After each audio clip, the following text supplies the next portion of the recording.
ብፁዕ አቡነ አብርሃም ጋር የቀረበው የነ እፎይ ጉዳይ ውድቅ ሆኖባቸዋል። ችግር ገጥሞ ነበርኛ ምንድነው እሱ አድቫንቴጅ እንይዝ ነበር ክስ መስርተን ለመመስረት የህግ አካላቶች በሞላ አብረው ነበሩ። ንግግራቸውን ሙሉን ማሰማችሁ ይሆናል። አሁን እዚህ ጉባኤ ላይ ያለ ነው ምዕመናን እንደው ተሳክቶልን ኢየሩሳሌም ብትሄዱ አሁን እዚህ ጉባኤ ላይ ያለ ነው ምዕመናን እንደው ተሳክቶልን ኢየሩሳሌም ጉዞ ብትሄዱ ደስ ይላችኋል አይላችሁ? እፎይ በጥልቀት ህሊናውን ለመንካት ወይም ደግሞ ለማሸማቀቅ የሚሞክሩ አንዳንድ ሰዎች ለምሳሌ እንደ መንሱር ጀማል ያሉ ሰዎች ተነስተው ሲናገሩት የሚመልስላቸው መልስ እኔ ምንም እንደማታመጡ ስለማቅ ምንም የምታደርጉት ነገር የለም እዚህ ግባ የምትባሉ አይደላችሁም በቃ ተራናችሁ ለኛ። ማርያም መግደላዊት የምታስተውሷት ከሆነ ማርያም መግደላዊት የምታስተውሷት ከሆነ ወይም ባለሽቷ ማርያም የምትባለው አንድ ጥናት አጠናን በዚህ በማህበረ ቅዱሳን ላይ አንድ ጥናት አጠናን እዚህ በማህበረ ቅዱሳን ላይ አሁን ስለተቸገረ ሰው ምግብ ላይ ስላተኮረ ቅዳሴ የሚቀደሰው እኮ እንድንቆርብ ነው። ቅዳሴ የሚቀደሰው እንድንቆርብ ነው። አንዳንድ ሰው አለመቆረቡን እግዚአብሔር አይቶ የሚያጸድቀው የሚመስለው ማለት አንዳንድ እጅግ በጣም በዚህ በህማማቱ በስግደት ውስጥ ያስገረሙኝን ቪዲዮዎች እና ሌሎችም ቪዲዮዎች ይዤላችሁ መጥቻለሁ።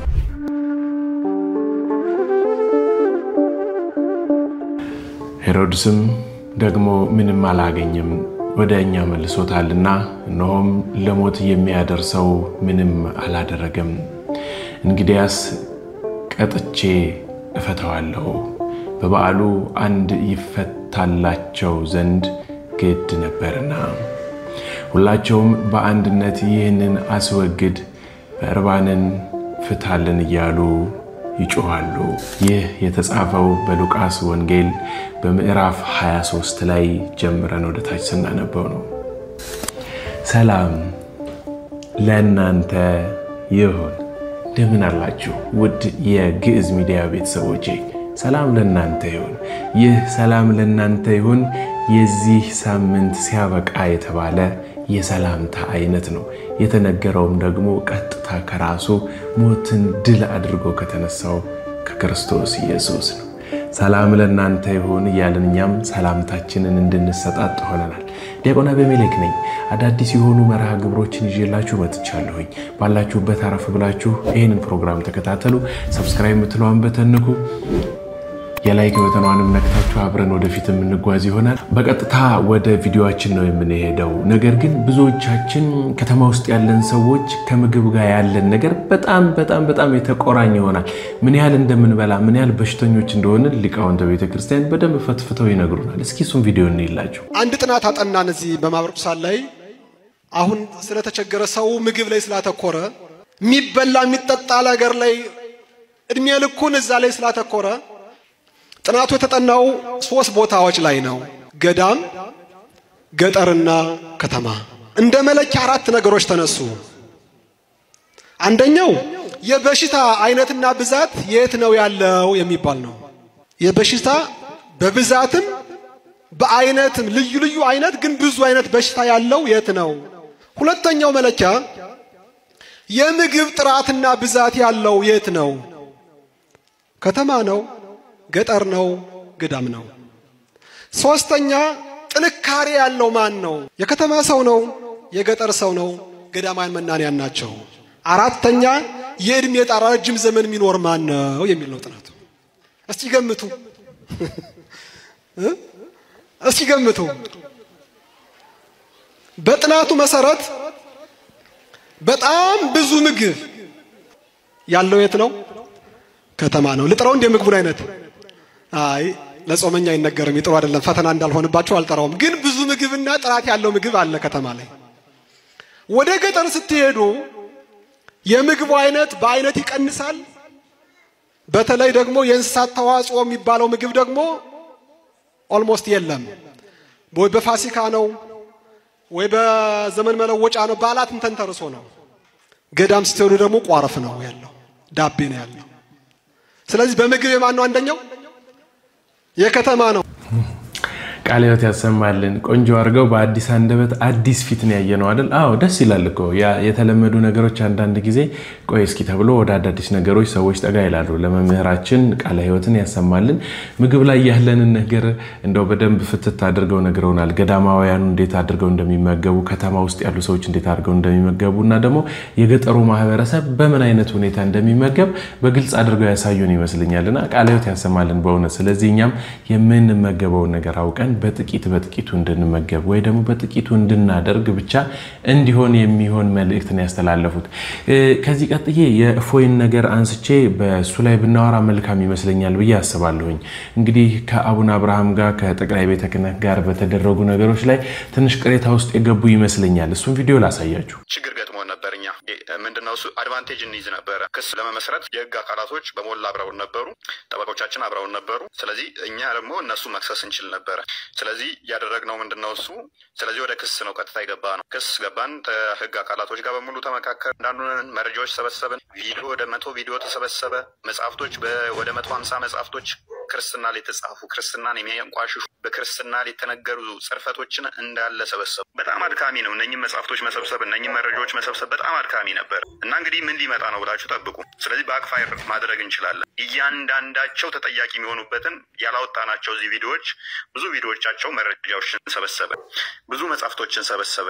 እነኚህ ወደ መግለጫም ከመውጣታቸው አስቀድሞ እንደ ኢትዮጵያ ኦርቶዶክስ ሃይማኖት ቅድሚያ ምንድነው እሱ ቋሚ ሲኖዶሱ መመልከት ነበረበት። ቋሚ ሲኖዶሱ እንዲመለከት እንትኖቹ መግለጫዎቹ ተጻፉ፣ እያንዳንዳቸው እንትን ተባሉ፣ ወደዛ እንዲመራ ከህግ አካላትም ከቤተክርስቲያኒቱ ህግ አካላትም መመሪያ ተሰጠ፣ ወደዛ እንዲሆነ ማለት ነው። እናንተም ስጠብቁ ነበረ፣ ያው መግለጫ ይሰጣል እያላችሁ ስጠብቁ እንደነበረ አስታውሳለሁኝ። በጉጉት እየጠበቃችሁ ነበር፣ ከነገ ዛሬ መግለጫ ይወጣል እያላችሁ ማለት ነው። ከዛ በኋላ ምንድነው የሚሆነው? በሚያሳዝን ሁኔታ ቋሚ ሲኖዶስ ጳጳሳቶቹ ፈቃደኛ ነበሩ። ህጉ ወደኛ አምጡት እኛ እናጸድቀዋለን ክስን መሰርታለን ብለው ፈቃደኛ ነበሩ። ነገር ግን ወደዛ ለመድረስ ስራ እስከምከተል እንትኑ ወደዛ መምራት ነበረባቸው። አቡነ አብርሃም አልፈቀዱልንም። እሳቸው ባለመፍቀዱ በህግ አካላት በቤተክርስቲያኒቱ እንትን እያንዳንዱ የጸደቀውና እነሱን ሊያስጠይቃቸው የሚችልበትን አጋጣሚ እኛ መክሰስና እነሱን ተጠያቂ ማድረግ ምንችልበትን ውድቅ እንዲሆን ሆኗል ማለት ነው። ስለዚህ እሳቸው ፈቃደኛ ባለመሆናቸው በእሳቸው ምክንያት ወደዛ ሳይድ ቀርቶ ውድቅ ሆኖብናል ማለት ነው። ይልቃውንት ጉባኤ እንትኑም አምጡ ወደኛ የተነሱትን ጽርፈቶች ምላሽ የሚያስፈልጋቸውንም ምላሽ እንሰጣለን፣ በህግ የሚጠየቁትንም በህግ እንጠይቃለን ብለውን ነበረ። እንግዲህ ወደዛ ለመሄድ አሁንም አቡነ አብርሃም መፈቀድ ነበረባቸው። አቡነ አብርሃም ሊፈቅዱልን አልቻሉም። ጋርቤጅ ውስጥ ጨምረውታል ማለት ነው። በህግ አካላት ረቆ የጸደቀውንና የቤተክርስቲያኒቱ እንትኖቹ የያዙትን ውድቅ እንዲሆን አድርገውብናል ማለት ነው። ስለዚህ ያለው አማራጭ በህግ እኛ መክሰስ እንዳንችል አቡነ አብርሃም አግደውናል፣ ከልክለውናል። እሱን ለምንድን ያደረጉት ደውላችሁ ጠይቋቸው፣ ምናውቀው ነገር የለም። ነገር ግን መጨረሻ ላይ የህግ አካላትም ይህንን ኬስ የቤተክርስቲያኒቱ የህግ አካላትም እንዳይከሱት ወይንም ደግሞ ወደዛ እንዳይሄዱም ክልከላ እንደተደረገባቸው በኋላ ላይ ሰምቻለሁኝ። ይህንን ያደረጉት ያው ከእሳቸው ጋር በተያያዘ ነው። እሳቸው ለምን አደረጉት? በፊት ጠንካራ እንደሆኑ ነው የምወዳቸው አባት ናቸው። ማውቀው ነገር የለም። ነገር ግን በኋላ ላይ ለራሳቸው ኬዝ ፈልገውት ስልጣን ማግኛ ማለት ነው፣ ከመንግስት ጋር መደራደሪያ። ይኸው እኔ እንደዚህ እየተበደልን እኔ ነኝ የማረግበው ነገር ለማለት ይመስላል። ማለትም ያው ቤተክርስቲያን እየተሰደበች እኔ ዝም እያልኩ ነው እንጂ ሊከሱ ይፈልጋሉ። ስለዚህ እኔ ነኝ ማረጋጋው ለማለት ደህንነቶችን ሰብስበው መረጃዎቻችሁን ስጡን ደህንነቶች ይመጣሉ ብለውን ነበረ። የአቡነ አብርሃም ጻፊያቸው ይሄንን ነግሮን ነበረ። አይ ባትከሱ ጥንቅር ብላችሁ ቅሩ፣ መረጃዎቻችንን አንሰጣችሁም፣ ከፈለጋችሁ ራሳችሁ ሰብስባችሁ እንደ አዲስ ክሰሱ፣ አንሰጥም በቃ መረጃዎቻችንን በቃ እኛ ትተናል ክሱን፣ ከእናንተ ጋር ባለን ሁኔታ በእንደዚህ አይነት ሁኔታ እናቋርጣለን በሚል አቋርጠናል ማለት ነው። ያለው ሁኔታ ይህን ይመስላል። አሁን ያለነው እንደዚህ አይነት ሁኔታ ነው። የህግ ጉዳይ ይህን ይመስላል ማለት ነው። ቀጣይ ግን ምን መስራት እንዳለብን የተገነዘብንበትና የተረዳንበት ነገሮች ስላሉ ቀጣይ በተሻለ ሁኔታ የተሻሉ ተቋማቶች መገንባት እንዳለባቸው የታዘብንበት ስለሆነ ብዙ ነገሮች እንደ ቅሬታ ፐርሰናሊ የምናነሳቸው ነበሩ። ለምሳሌ ቤታተን ለጊዜው ማረፊያ እንኳን አሳድሩን ብለናቸው በሊቀ ጳጳሶች ምናምን ፍቃደኛ ያልሆኑ አሉ። እንደዚህ ቤታቸውን ዘግተው እንደዚህ የተቀመጠ ቤታቸውን ማለት ነው ለ2 ቀን ለ3 ቀን እንቀመጥበት እስቲ ወይንም ደግሞ እንመካከርበት ብለናቸው እንኳን ፍቃደኛ ያልሆኑ አሉ። ይሄ ፐርሰናል ጥቅም ስለሆነ ለመኖሪያ ስለሆነ ብዙም ቅሬታ አይገባንም። እዚህ ላይ መፍታቸው ነው። ቤት ለእግዚአብሔር ብለው ሲያስተምሩ ብንስቅባቸውም ይሄ ግን ለገዛ ጥቅማችን ስለሆነ እንቢ ማለት መፍታቸው ነው። ነገር ግን በቤተ ክርስቲያን ዙሪያ ላይ የተነሱ ክርስቶስን ግብረ ሰዶም እያሉ በአደባባይ የሚሳደቡ ግብረ ሰዶም ነው ክርስቶስ ጌ ነው እያሉ የሚሳደቡ የህግ አካላቶች በሙሉ ይሄ ሰቅጥጧቸው በቃ መስማት እስከሚቀፋቸው ድረስ ይሄንንማ እንትን እንላለን ብለው እስከ መጨረሻ እንሄዳለን ብለው ብዙ ነገር ከሰራን በኋላ እና እንደዛ ሆኗል። ቀጣይ ግን እንደዚህ አይነት ነገሮች እንዳይፈጠሩ ቀደም እንዳልኳችሁ ትልልቅ ተቋማት ለመስራት ኃላፊነት ወስደናል። ትልልቅ እንትኖች አሉ። በእኔ በኩል ይህን ይመስላል። እንግዲህ ያስቀየምኳችሁ ካላችሁ ይቅርታ እላለሁኝ። እናንተ የሚገርም ነው አይደለ? ትንሽ ገፋ ተደርጎ ተኬዷል ማለት ነው። እንግዲህ እንደሰማችሁት ነው እና ፎይ እስከ ብፁዕ አቡነ አብርሃም ድረስ ሄደው በዚህ ልክ አፍራው ተመልሰዋል ማለት ነው። እንግዲህ ያው ከአንደበቱ ከራሱ ነው የሰማችሁት። ልጁ ያለበት ሁኔታ ውሸት የሚያናግርም ስላልሆነ ወደ እውነት ያደላ ነገር ይናገራል ብለን እናስባለን። በእርግጥም ብዙ ነገር አይተናል አይደል? ከዚህ በፊት ቤተክርስቲያን ላይ በመጣ ነገር ምንም አይነት ድምጽ ሳይኖር ድምጻቸውን አጥፍተው አርፈው ተቀምጠው በወንበራቸው ሲመጣ ግን በቃ እባካችሁን እርዱን ብለው ደግሞ ከፊት ተሰልፈው ስናገኛቸው ታዝበናቸው አልፈናል። እኛም በእርግጥ እና እንግዲህ ተንጠራርተን ወደ ላይ ብፁዕነታቸውን መውቀስ እንዲህ ነው እንዲያርገዋል ምናምን ማድረግ አንችልም። እኛ ታች ያለን ሰዎች እዛ ላይ የሚሰራውን ነገር ወይ ደግሞ አካሄዱን አናውቀውም በደንብ በስርዓት ማለት ነው። ግን በቤተ ክርስቲያንና በሃይማኖታችን ወይ ደግሞ በክርስቶስ ሲመጡብን ግን እንዲህ ነው እንዲያ ነው እንደዚህ ስለሆነ እኮ ነው እንዲያ ስለሆነ እኮ ነው ምናምን ተብሎ የሆነ የሚነሳ ምክንያት ያለው ራሱ እሱ በራሱ ምክንያቱ ራሱ ትክክል ነው ብዬ አላምንም። እታች ያለንም ሰዎች ብንሆን ወደ ላይ ያሉትን ካጠፉ ማንገስጽበት ምክንያት የለንም ማለት።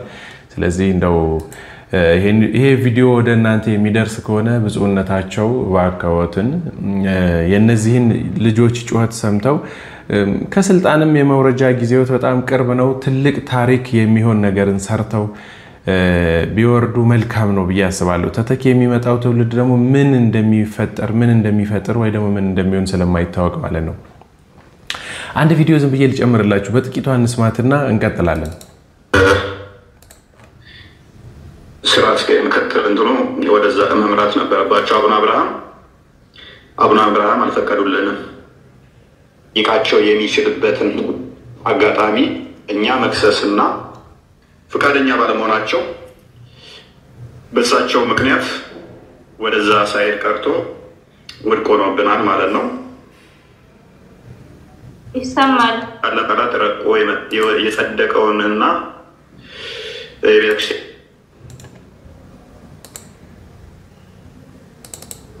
ክስ መስርተውብን ነበረ። ታውቃላችሁ እንግዲህ ክስ የተመሰረተብን በዋናነት እኔ ሽብር ነው የተመሰረተብኝ ክስ በሽብር ነው። እንዲህ ቀላል ክስ አልነበረም የተመሰረተው። ክስ መስርተውብን ነበረ። ታውቃላችሁ እንግዲህ ክስ የተመሰረተብን በዋናነት እኔ ሽብር ነው የተመሰረተብኝ ክስ በሽብር ነው። እንዲህ ቀላል ክስ አልነበረም የተመሰረተው።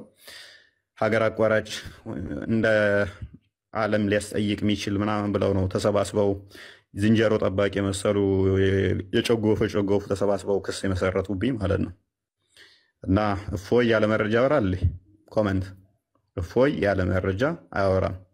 ስለዚህ የመሰረቱብኝ ክስ የሚያስጠይቀኝ አልነበረም። የሆነባቸው ምክንያት ምንድነው? እሱ ክሱ ውድቅ ነው የሆነባቸው። ተቀባይነት አላገኘም። ክሳቸው ተቀባይነት አላገኘም። ስለዚህ ምንም በአሸባሪነት ከሰሱ፣ በአሸባሪነት አያስጠይቀውም። የራሳችሁ መጽሐፍ ነው ያነበበው። ስለዚህ ያላቸው አማራጭ ምንድነው? እሱ እንዲሁ ራሳቸው የፌደራል ፖሊስ ሆነው ይሁን አይደን ነው ራሳቸው የህግ አካል ሆነው ይሁን አይደን ነው። እኔ መጅሊስ የሚመሩ ይመስለኝ ነበረ። በዚህ ጋር ወጥቷል፣ በዚህ ጋር ገብቷል፣ ይታሰር ይያዝ ምናምን እያሉ ራሳቸው መግለጫ ያወጣሉ ማለት ነው። እስቲ ኮሜንት ላይ አንድ ፖሊስ መግለጫ ያወጣብኝን አይታችኋል? የፖሊስን መግለጫ አይታችኋል? ራሳቸው በምን ደረጃ እንደሚቆጥሩ በምን ደረጃ እንደሚያዩ አላቅም። ፍርድ እንትን ምን ነበረ አቪዬሽን ትራንስፖርት እንትን አየር መንገድ ሁሉ እንዳይበር ተከልክሏል። በራሳቸው እኮ ነው የሚወስኑት። አየር መንገዱ መስጊድ መሰላቸው መሰለኝ፣ የአባቱ መስጊድ በር መሰለው እንደሚዘጋና የሚከፍተው ማለት ነው። አየር መንገዱ እንዳይወጡ ተከልክሏል። አየር መንገድ ከልክያለሁ ብሎ መግለጫ አውጥቷል። ሌሊት እኮ ነው ደግሞ የሚሉት። ይህን የሚያደርጉ ምንድነው? ገንዘብ መሰብሰቢያ ማለት ነው። እፎይም ማስያዣ እያሉ ገንዘብ እየሰበሰቡ ነበረ። አንድ ሙራድ የሚባል ገንዘብ ይሰበስባል። 50 ሺህ እያደረገ በየቀኑ እፎይን ለጠቆመ እያለ ገንዘብ ይሰበስባል። ያንን ገንዘብ መቢያ ምን ብዬ ልንገራቸው ለሚለው ምንድነው የሚያቀርብላቸው? ዛሬ አየር መንገዱ ተከለከለ፣ ዛሬ እንዳይወጣ ተደረገ፣ እንዲህ ተደረገ እያለ ይሰክሳቸዋል። ህዝቤ በቃ ብሯን ትሰጣለች ዝም ብላ ማለት ነው። እኔ ምንም እንደማታመጡ ስለማቅ ምንም የምታደርጉት ነገር የለም። እዚህ ግባ እንግዲህ የሙስሊሙ ማህበረሰብ በእፎይ ላይ ተረባርቦ ይሄንን ያህል ነገር እያደረገ ነው። የኛ ኦርቶዶክሳውያን ከኛ በኩል ሆነው ወደ እነሱ እውነቱን የሚገልጸው ልጅ ግን የእንቅስቃሴዎቹ በጣም የደበዘዙ ናቸው አይደለ? እና እምነታችንን ኦርቶዶክስ ተዋሕዶ ቤተክርስቲያንን የሚነቅፉብንን ሰዎች ልንዋጋቸው እንደሚገባ ደግሞ ቅድስት ቤተክርስቲያንም ትናገራለች። ጦርነት የተነሳብን ጊዜ እኮ ከጣሊያን ጋር ታቦት ተሸክማ ወጥታ የተዋጋች ሀገር ወይ ደግሞ ኦርቶዶክስ ተዋሕዶ ቤተክርስቲያን ናት አይደል? ክብሯን ሀገሯን አስጠብቃ ይኖረችና በዚህ ልክ ዝቅ ያለ ነገር ባይኖር መልካም ነው ብዬ አስባለሁ። እንደው ከጀመርኩት አይቀር ከመንሱር ጀማል ባለሽቶ ከሱ ጋር በነበረ ነገር የሰጠው መልስ ነበረ እፎይና ይሄ ሌላ ትኩሳት ነው። በቃ ሌላ ትኩሳት በእውነት ቪዲዮን ሰምቼው ኦዲዮን የእንትናን የእፎይን በትክክል ነጥብ በነጥብ ነው የሚያወራውና ይሄንን በዚህ ጊዜ መሄድ ልጅ ስላስነሳልን እግዚአብሔር የተመሰገነ ይሁን። በእውነት እኔ በጣም ነው ደስ ያለኝ። ሰድበው የተናገሩትን ሰዎች የሚመልስበትን መንገድ ላሰማችሁ። በመንሱር ጀማል ላይ ላነሳብኝ ክፍል አንድ ምላሽ ሰጥቻለሁኝ። ከሶሻል ሚዲያ ላይ ከኔ ላይ አጥፍተውታል በተለያዩ ቦታዎች ስለተሰራጩ ክፍል 2 እንቀጥላለን ማለት ነው። ኢብን ሳድ በጻፈው መጽሐፍ ላይ ኪታብ አልተበቃት አልከቢር ቮሊም 1 ገጽ 469 ላይ ነብዩ ምን እንዳደረገ ስለ ነብዩ ምንነት ይነግረናል መጽሐፉ። እንደዚህ ይላል: The prophet of Allah, may peace be upon him, like 3 worldly objects, perfume, women and food. ያላ መልእክተኛ በዚህ ዓለም 3 ነገሮችን እንደሚወድ ይናገራል። እነኚህም ሽቶ፣ ሴትና ምግብ ናቸው አለ። He obtained 2 and did not obtain 1. ሁለቱን አግኝቷል አንደኛውን አላገኘም አለ። He obtained women and perfumes but did not get food. ሴትና ሽቶ አግኝቷል ምግብ ግን አላገኘም ይላል። መንሱር ጀማል እኔን ለመተቸት ቁርስ በልቶ ምሳ የማይደግም ብሎኝ ነበረ። ነብይ 3 ነገሮችን አጥብቆ ይወዳቸዋል፣ ሴት፣ ሽቶና ምግብ። ሁለቱን ሲያሳካ አንደኛውን ማሳካት አልቻለም። ምን? ምግብ። ሽቶና ሴት ማግኘት ሲችል ምግብ አላገኘም ይላል መጽሐፍ። በተጨማሪ ይህንኑ መረጃ ሱናን አነሳኢ 39 ላይ እንደዚህ ይላል: The messenger of Allah said, in this world women and perfume have been made dearer to me. እነኚህ ታሪኮች በተለያየ ቦታ ተዘግበዋል። ነብይህ ሴት፣ ሽቶና ምግብ ይወዳል። ምግብ ሳያገኝ ሴትና ሽቶ ግን እንዳገኘ አስቀምጠዋል ማለት ነው። አንተም እንደ ነብይ ሽቶና ሴት እንደምትወድ የታወቀ ስለሆነ ከዚህ በፊት ክፍል 1 ላይ በሰራውት የጫልቱን ታሪክ አንስተናል። ልክ ሙሐመድ ከድጃ አግብቶ ሀብታም እንደሆነ አንተም ጫልቱ አሽጋብህ እንደነበረ አሜሪካ ወስዳ ልክ ከድጃ ሙሐመድን በቀን 1 ምግብ እየሰጠች ሄራ ዋሻ ውስጥ እንዳሸገችበት ማለት ነው። የሽቶውን ታሪክ መለስ ስንል ግን ነብይህ ሽቶ መውደድ ብቻ ሳይሆን አንድ ታሪክ እናገኛለን። ሴቶች ሽቶ እንዳይቀቡ አዟል። ማስረጃ ጀሚያ ሰርሚዲ 2786 ላይ እንደዚህ ይላል: ናሬትድ አቡ ሙሳ እንደተረከው that the prophet said ነብዩ እንደዚህ አለ: every eye commits adultery እያንዳንዱ አይን ዝሙት ይሰራሉ አለ። when the woman uses perfume and she passes by a gathering, then she is like this and that, meaning an adulteress. ምን አለ ነብዩ? እያንዳንዱ አይን ዝሙት ይሰራል። ሴት ልጅ ሽቶ ተተቀባችና ሰዎች በተሰበሰቡበት ካለፈች እንዲና እንዲያነች አለ። ምን ማለትም ዘማዊት ነች። ስለዚህ ሴት ልጅ ሽቶ መቀባቷ ዘማዊ ያስብላታል። ይህን ታሪክ በተመሳሳይ ሱነን ነቢ ዳውድ 41:73 ላይም ታገኙታላችሁ ማለት ነው። ስለዚህ በእስልምና ሴት ልጅ ሽቶ መቀባት አትችልም ማለት ነው። በመረጃና በማስረጃ ነው በደንብ አድርጎ የሚያወራው። እግዚአብሔር ይስጠው። ምን አንተ እንዲያደለ እንዲነህ ምናምን ረሃብተኛ አናቀህም እንዴ ምናምን ወይ ደግሞ የፈለገውን ባይምሮ የመጣውን ነገር እያወራለት ወይ የሰደበው ምናምን አይደለም ይመልሰው። የራሳቸው እሱ ከሚከተልበት ቁርአን ከሰማይ ወረደልኝ ነው እንደዚህ ነው በዚህ ወጣ የወረደ ምናምን ብሎ ከያዘው ከራሱ በእጁ ይዞ ከሚስመው መጽሐፉ ላይ ነው ትክክለኛ መረጃ ያመጣለት የሚነግረውና እግዚአብሔር ይመስገን በእውነት እንደዚህ ቆንጆ አድርጎ የሚመልስልን ሰው። ከዚህ ሐሳብ ደሞ ወጣ እንበልባካችሁ። ሰሞኑን በቃ በዚህ በስግደቱ ዙሪያ ያዩኋቸው በጣም ደስ ያሉኝ ቪዲዮዎች አሉ። እንደው ባጭሯ ትንሽ አድርጌ ላሳያችሁ ምክንያቱም በጣም ደስ ይላሉ። እኛ ልጅነቴን አስተዋውሰውኛል። በልጅነት ምናደርጋቸው ነገሮች ትዝ ብለውኛል። ስለዚህ እንደው ጥቂት 1 ደቂቃ ናት እስኪ ተመልከቱልኝ ይችን አንድ ፍሬ ህፃንና ሌሎቹንም እንደዚሁ ያይዘው ያሉትን ቪዲዮዎች ላሳያችሁ።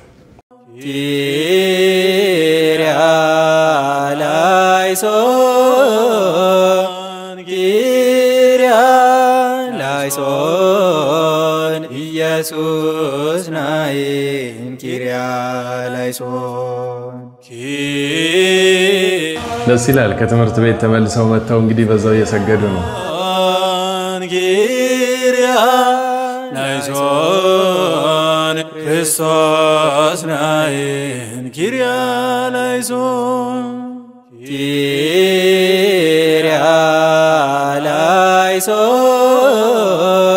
የነዚህም በጣም የሚገርም ነው። በልጅነታችን እንደዚህ ሆነን አልፈን ነበር። ክርስቶስ ናይን ኪርያላይሶን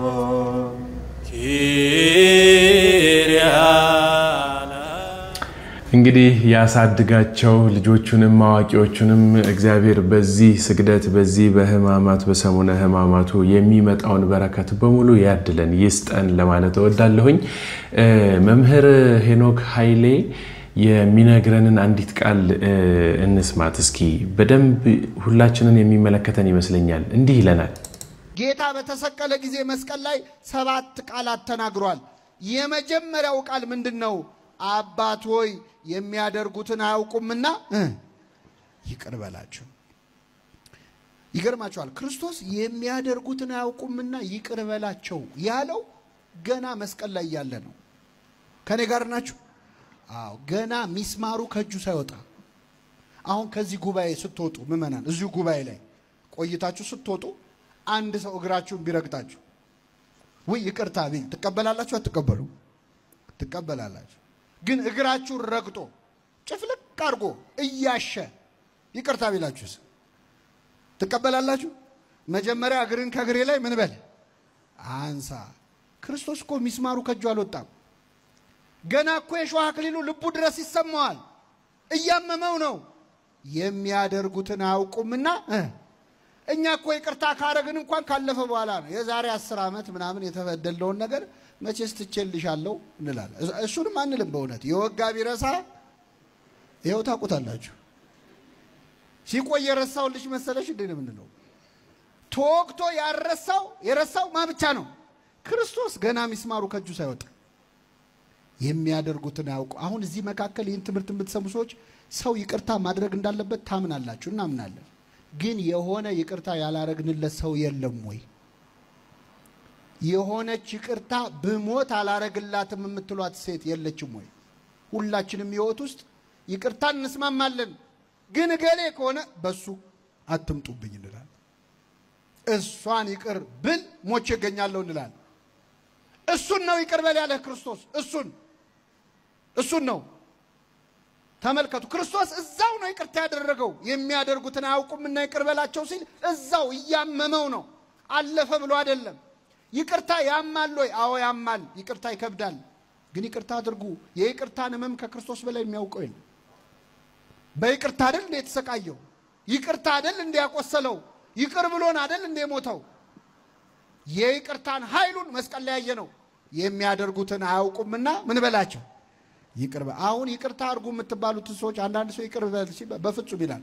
እስቲ ልጠይቃችሁ ምእመናን፣ የበደሉን ሰዎች ምንም ያህል ቢበድሉን አይሁድ ክርስቶስ ላይ ያደረሱትን መከራ ያህል በድለውናል? አልበደሉንም። የክርስቶስ ያህል አልተሰቃየንም። አይ መቼስ አንዳንድ ሰው ክርክር ይወድ የለ። አረ የሱ ይሻላል ይላል አንዳንድ ሰው። አረ የሱ ይሻላል የኔ ይብሳል። እሺ ይባስ ግድ የለም።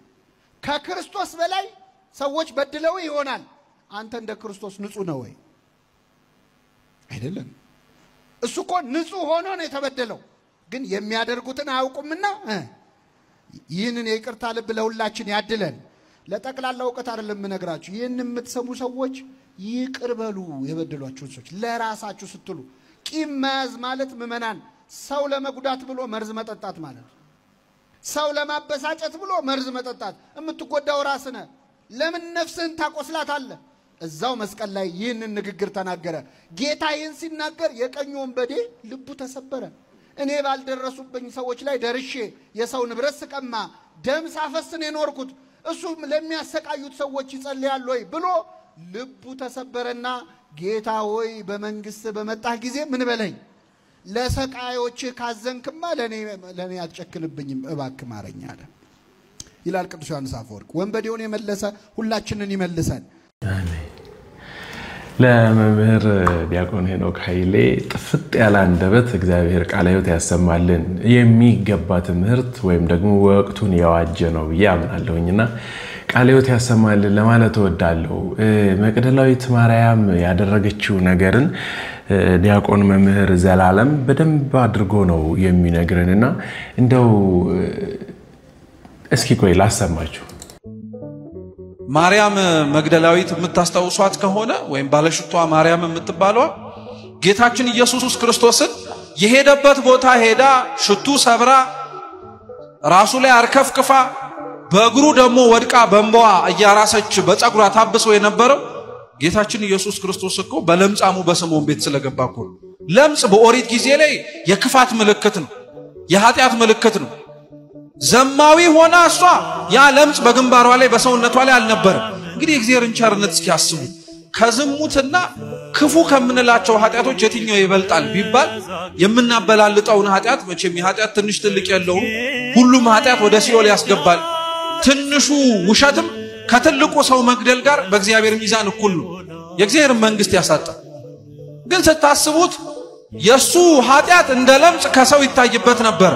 ሰው ያርቀው የነበረበት ምክንያት ይህ ነበር። ማርያም ግን ምንም የሚታይ የኃጢአት ምልክት ሊሆን የሚችል ምንም ነገር የለባትም። በደሏን የምታውቀው ራሷ ናት። ማናናት አልኳችሁ? አብዛኞቻችን በደላችንን እግዚአብሔር የማያውቀው ይመስለናል። እንደሚያውቀው ግን የኛን በደል ራሳችን አናውቀው። እውነት የራሳችንን በደል ለማየት አይነ ልቦናችንን ያብራልን። ክፉነታችን የሚመነጨው የራሳችንን በደል ካለማየት ስለሆነ አብዛኞቻችን ከልክ በላይ እንመጻደቃለን። በደል ሰርተን እንደማናውቅ የሚሰሩትን ሰዎች እናቆስላለን። ቅዱስ ዮሐንስ አፈወርቅ ለዛ ነው ወንድምህ በድሎ ብታየው ምናልባት እስኪራራለት ኃጢአት መስራት አምሮት ብቻ ሳይሆን ስጋዊ ድካምስ ተጸናውቶትስ ቢሆን ምን ታውቃለህ ይላል። ሁሉም ሰው ኃጢአት ሲሰራ እኮ ፈልጎት ላይ ሰራው ይችላል። ስጋው አድክሞት ሊሆን ይችላል። የስምዖን ዘለምጽ ኃጢአት ግን ግንባሩ ላይ የታየ በደንብ አድርጎ ፍንትው ተብሎ የሚታይ የሷ ኃጢአት ደግሞ አይታይም። ህዝቡ ግን ያውቀው ነበር፣ እሷም ታውቀው ነበር። ከምንም በላይ ሄደች፣ እንደምታስታውሱት ገባች፣ ክርስቶስ ስር እንባዋን አፍስሳ ኃጢአቷን ይቅር ተብላላት ወጣች። ከታሪኩ እንድታውቁት የምፈልገው ቁም ነገር ምን መሰላችሁ? ያቺን ኃጢአተኛይቷን ማርያም በስምዖን ዘለምጽ ቤት እንድትገባ ያደረጋት የስምዖን ዘለምጽን ኃጢአተኝነት ሳይጸየፍ የገባውን ጌታችን ኢየሱስ ክርስቶስን እዛ ቤት ውስጥ በማየቷ። ክርስቶስ አሁንም ኃጢአት ስንሰራ ሊተወን ለምን እንደማይፈልግ ታውቃላችሁ? እኛ ኃጢአት ለመስራት አብረን የምናሰማራቸውን ሰዎች እንኳን ላተርፍ እችላለሁ እኮ ብሎ ስለሚያስብ። ታዲያ አምላካችን ጽድቅ ስንሰራ ሳይሆን በደል ስንሰራ እንኳን እኮ ሊተወን የማይፈልግ አምላክ። ኦብቪየስሊ ከዚህ ውጪ ምንም ሊሆን አይችልም። እግዚአብሔር ጽድቅ ስንሰራ ብቻ ሳይሆን ኃጢአት ስንሰራ እንኳን የሚተወን አምላክ አይደለም። ደግሞ እኮ ታውቆ የለ በብዙ ቪዲዮዎች ላይ ብዙ መምህራኖችም ሲናገሩ ሰምተናል። እኔም በተደጋጋሚ ይሄ ነገር ብያችኋለሁ። ኃጢአትን እንጂ ኃጢአተኛን አይጠላም ብለናል። ስለዚህ እግዚአብሔር የተመሰገነ ይሁን። ቆንጆ አድርጎ ነው መምህር የነገረን። ተመስገን ለማለት እንወዳለን። መምህር ሄኖክ ኃይሌን በጥቂት ልጨምርላችሁ እንዴ? አንድ ብቻ የመጨረሻ በቃ ጨርሻለሁ። አሁን እዚህ ጉባኤ ላይ ያለ ነው ምዕመናን እንደው ተሳክቶልን ኢየሩሳሌም ጉዞ ብትሄዱ ደስ ይላችኋል አይላችሁ? ያድርስሰን እግዚአብሔር። አሁን ኢየሩሳሌም እንደው በአንድ በትልቅ አውሮፕላን እዚህ ያለው ምዕመን በሙሉ ተሳፍሮ በአውሮፕላኑ እየሄደ እያለ አያድርገውና ምሳሌ ነው አይዟችሁ አያድርገውና አውሮፕላኑ ከአብራሪዎቹ ቁጥጥር ውጪ ሆኖ እንደው ይብር ወደ መሬት መምዘግዘግ ቢጀምር ሁላችንም እንጮሃለን። ወደ ማን ግን አልተሳካም። አውሮፕላኑ ባህር ውስጥ ገባ መስጠም ጀመረ። እንጮሃለን። ወደ ማን ምን አርግ ብለን አድነን። ግን አልተሳካም። ውሃው አንገታችን ጋር ደረሰ። አሁን ልንሞት ትንሽ ደቂቃ የቀረን። እንጮሃለን። ወደ ማን ምን አርገን ብለን እንደው አንድ ሰው እንኳን በመንግስት አስበኝ አይልም። እንደው አንድ ሰው እባክህ እንደው ነፍሴን አደራ አይልም። ሁላችንም ሐሳባችን ከዛች ባህር ወጥቶ ኑሯችንን ለመቀጠል። ልመናችን እኮ ጊዜያዊ ነው መመና። የቀኝ ወንበዴ አይደለንም እኛ የግራው ወንበዴ ነው። ወንበድናችን ላይ ችግር የለም። ሁላችንም ወንበዴዎች ነን። ግን የቀኙ አይደለንም። የቀኙ ጌታ ወይ በመንግስት በመጣ ጊዜ ምን በለኝ። የግራው ግን አንተ ክርስቶስ ከሆንክ ራስህንም እኛንም አሁን እኛ የግራው ነን የቀኙ ነን። የግራው ነን። እግዚአብሔር የቀኙ ያድርገን። አሜን። ሁላችንን በቀኙም ያቁመን። በእውነት አይደል? አዎ የቀኙ ያድርገን። ፈያታዊ ዘየማን ፈያታዊ ዘጸጋም ወይም ደግሞ ጥጦስና ዳክርስ ተብሎ የሚለዩት በቀኝና በግራ በኩል የተሰቀሉት ማለት ነው።